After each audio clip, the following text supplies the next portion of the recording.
je pense qu'au fond, tout ce qui est dit ici est dit avec des points de vue différents, mais réconciliables.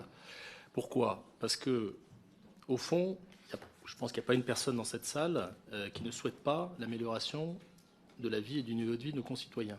Pas une. Pas une. Pas une. Pas une. Et en particulier les moins diplômés, les moins qualifiés et ceux qui sont dans la précarité. La question, c'est les moyens pour y parvenir. Et là, on diverge. Mais ce que je veux vous dire, néanmoins, c'est que augmenter les salaires, ça doit se faire en prenant en compte deux choses. La productivité, d'une part, moi je redis ce que je vous ai dit tout à l'heure, le chômage a commencé à augmenter très fortement au coin des années 70-80 parce que les salaires augmentaient plus vite que la productivité, et c'est incontestable, il n'y a personne de sérieux ne vous dira le contraire, et c'est ça qu'on a aujourd'hui à gérer, à traiter, le chômage de masse. Mais la deuxième composante, c'est que quand il y a des gains de productivité, il faut que les salariés puissent se les approprier.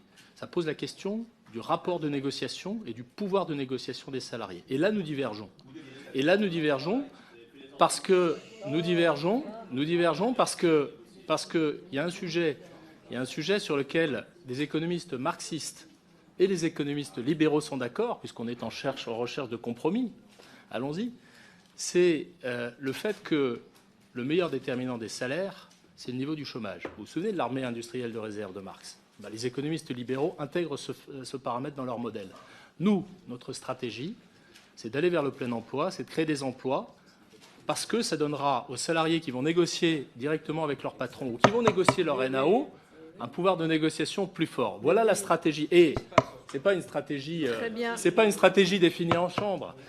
Quand on voit que l'hôtellerie-restauration, ça a été dit il y a quelques minutes, parce qu'il y a des tensions et parce que justement le marché du travail sur ces métiers-là est extrêmement dynamique, obtient 16% et 30% sur certaines qualifications d'augmentation du pouvoir d'achat et des salaires des salariés, on voit que c'est une stratégie payante. Donc on diverge, non pas sans doute sur les finalités, mais sur les moyens.